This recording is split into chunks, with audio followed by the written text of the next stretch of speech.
अस्सलामुअलैकुम व्यूअर्स, अगर हम बात करते हैं बेसिकली हम चैप्टर 15 सेकेंड ईयर को स्टार्ट किया हुआ हमने, उसमें हम होम्योस्टेसिस एंड देन होम्योस्टेसिस का first mechanism that is osmoregulation, उसको हम कंप्लीट कर चुके हैं। आज जो बेसिकली हम टॉपिक स्टार्ट करेंगे that is excretion in different organism. What is excretion, हम फर्स्टली डिस्कस करेंगे एक्सक्रीशन कहते किसको हैं, एंड देन एक्सक्रीशन के साथ हम डिफरेंट ऑर्गेनिजम्स के अंदर ये देखेंगे कि डिफरेंट ऑर्गेनिजम्स के अंदर क्या क्या मैकेनिज्म्स हैं, कौन कौन से तरीकाकार हैं जिनके जरिए से वो अपनी एक्सक्रीशन करते हैं। उसके अलावा आज के ही टॉपिक में हम बेसिकली दो चीजों को डिस्कस करेंगे। फर्स्ट वन जो हमारी होगी that is excretion, general phenomena, क्या है एक्सक्रीशन, एंड सेकंड थिंग जो चीज हम आज के लेक्चर में डिस्कस करेंगे that is excretion in plants, कि प्लांट्स जो हैं वो बेसिकली अपनी एक्सक्रीशन किस तरह से करते हैं। एक्सक्रीशन को डिस्कस करते हैं अगर, तो एक्सक्रीशन में हमें सबसे पहले तो ये पता होना चाहिए कि एक्सक्रीटरी प्रोडक्ट हमारी बॉडी में बनेगा कैसे। एक्सक्रीटरी प्रोडक्ट के बनने का जो तरीकाकार है वो सिर्फ और सिर्फ मेटाबॉलिज्म है।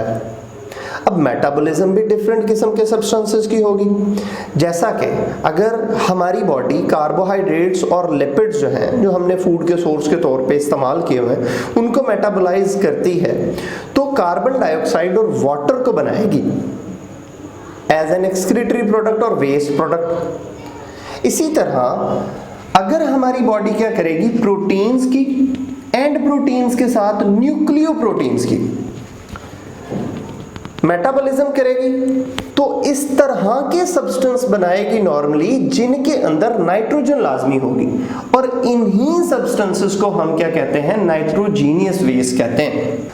अब ये जो वेस्ट नाइट्रोजन है ये टॉक्सिक होती है। अगर ये सेल के अंदर बहुत ज्यादा अमाउंट में कंसंट्रेट हो जाए तो सेल को नुकसान पहुंचाएगी। इस वजह से इसका बॉडी से निकाला जाना जरूरी है। अब इन वेस्ट को बॉडी से निकालने के प्रोसेस को, ये जो नाइट्रोजीनियस वेस्ट हैं या नाइट्रोजन वाले वेस्ट हैं हमारी बॉडी के अंदर जो बन रहे हैं, इनको बॉडी से निकालने के प्रोसेस को ही हम क्या कहते हैं, एक्सक्रीशन कहते हैं।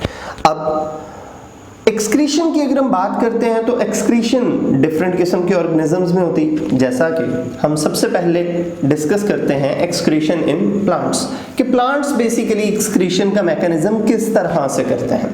तो अगर हम प्लांट्स के अंदर एक्सक्रीशन को देखते हैं तो प्लांट्स में बेसिकली दोनों किस्म के प्रोसेस चल रहे होते हैं।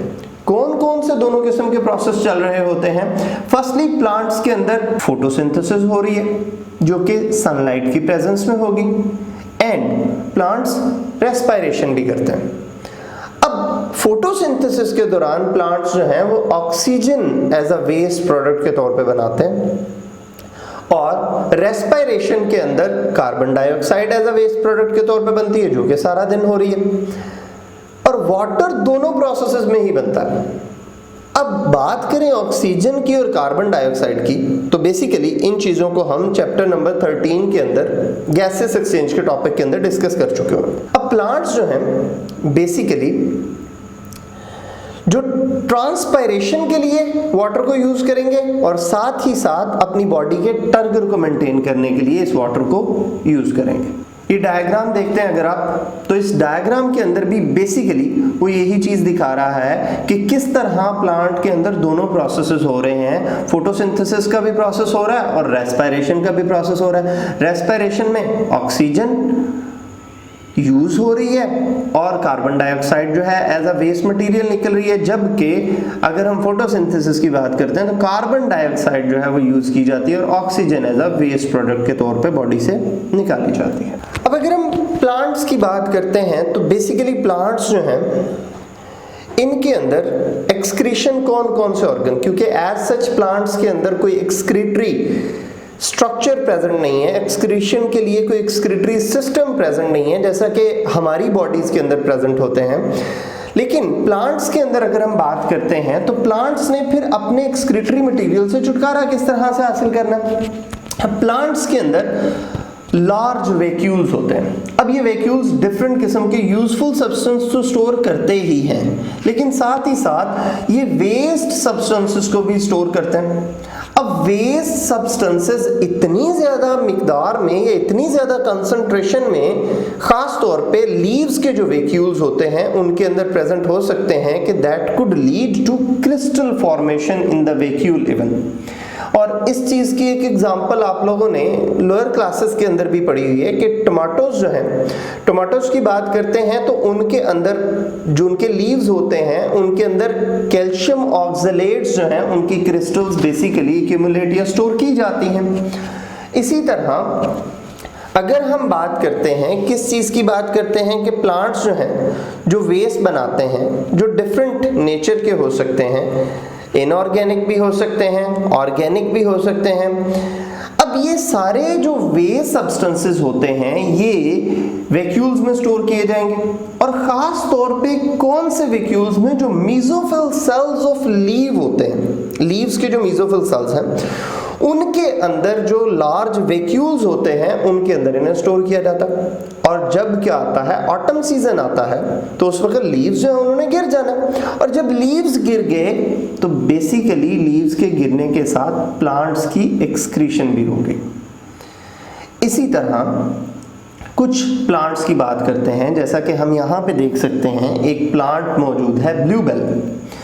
अब ब्लूबेल की बात करें तो इनको जो है नॉर्मली एट जनवरी जो है इन्हें क्या किया जाता है, सो किया जाता है, और इनसे जो है शूट्स इमर्ज होना शुरू होती हैं, फोटोसिंथेसिस होती हैं, फ्लावरिंग होना शुरू हो जाती है, सीड्स बनना शुरू होते हैं, and then ultimately the plant die remaining the bulb behind, जमीन में बल्ब रह जाता।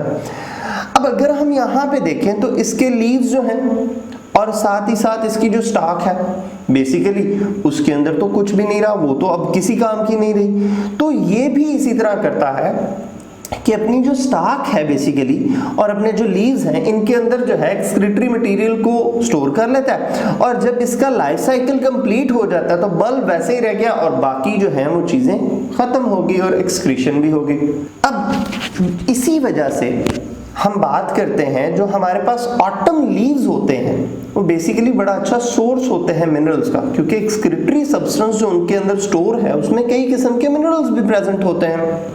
फॉलिंग ऑफ लीव्स जो है अगर हम इसकी बात करते हैं ऑटम के अंदर, that is basically the seasonal time for the plant कि वो अपने जो वेस्ट मटेरियल्स हैं उनसे छुटकारा हासिल कर ले।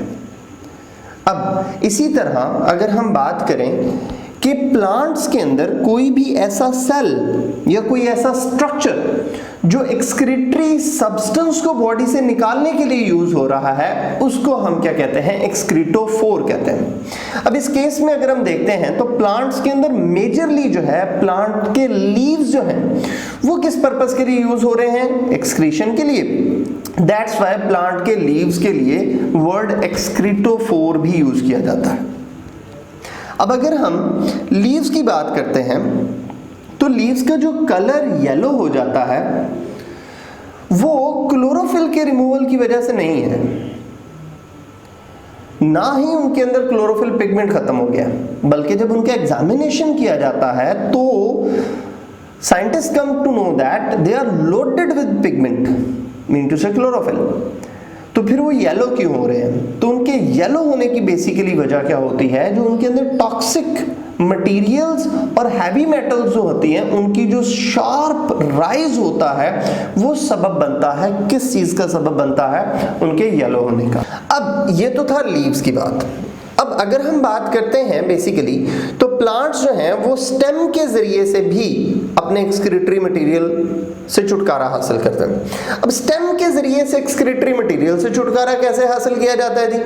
अब प्लांट्स जो है ना उसकी अगर हम स्टेम की बात करते हैं ना तो बेसिकली प्लांट की स्टेम की गिर्थ में इजाफा होता रहता है, और जब जब इजाफा होता रहेगा ना इसमें एक चीज बड़ी ही समझने वाली है, वो ये है कि जितना वो सेंटर वाला पोर्शन होता जाएगा ना स्टेम का, वो सेंटर वाला पोर्शन बेसिकली क्या होता जाता है, इनएक्टिव होता जाता है।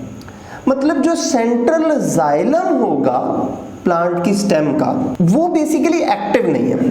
जब वो सेंट्रल पोर्शन एक्टिव नहीं है तो प्लांट्स के वहां पे इस वक्त ट्रांसपोर्टेशन में वो इस्तेमाल नहीं हो रहा। जब वो ट्रांसपोर्टेशन में इस्तेमाल नहीं हो रहा तो प्लांट क्या करता है, अपने एक्सक्रीटरी मटेरियल को फॉर एन इनवेरिएबल टाइम अपने स्टेम में स्टोर करना शुरू कर देता है, जिसकी एक बेस्ट एग्जांपल कौन सी है, एबॉनी प्लांट। अब एबॉनी प्लांट की बात करते हैं तो यहाँ पे इसकी स्टेम आपको नजर आ रही है, तो आप देखते हैं तो ये सेंटर ऑफ स्टेम जो है ये बहुत ही डार्कर रीजन है। अब इस रीजन के डार्कर होने की वजह क्या है, इस रीजन के डार्कर होने की वजह यही है कि यहाँ पे बहुत ज़्यादा मिकदार में वेस्ट सब्सटेंस जो है उन्हें स्टोर किया जाता है, जिसकी वजह से ये रीजन डार्क हो जाती है। अब लास्ट वन है तो हमारे पास आती हैं रूट्स। अब रूट्स जो हैं वो भी समटाइम एक्सक्रीशन में मददगार साबित होते हैं। जैसा कि हम बात करते हैं, किसकी बात करते हैं, हमारे पास जो कॉनिफेरस प्लांट्स होते हैं वो अपनी रूट्स के ज़रिए से एक्सक्रीशन करते हैं। अब रूट्स के ज़रिए से एक्सक्रीशन किस तरह से होती है, रूट्स जो हैं वो वेस्ट मटेरियल को सॉइल में एक्सक्रीट करती रहती हैं, जिसके दो फ़ायदा होते हैं बेसिकली। पहला फ़ायदा ये होता है कि एक तो प्लांट को एक्सक्रीशन होगी, प्लांट से जो वेस्ट मटेरियल से वो बॉडी से बाहर निकल गए, और दूसरा वही वेस्ट बाकी प्लांट्स की रूट्स को क्या करते हैं, नुकसान पहुंचाते हैं, जिसकी वजह से ये एक कंपटीशन वाला मैकेनिज्म आ जाता है। That's all for today.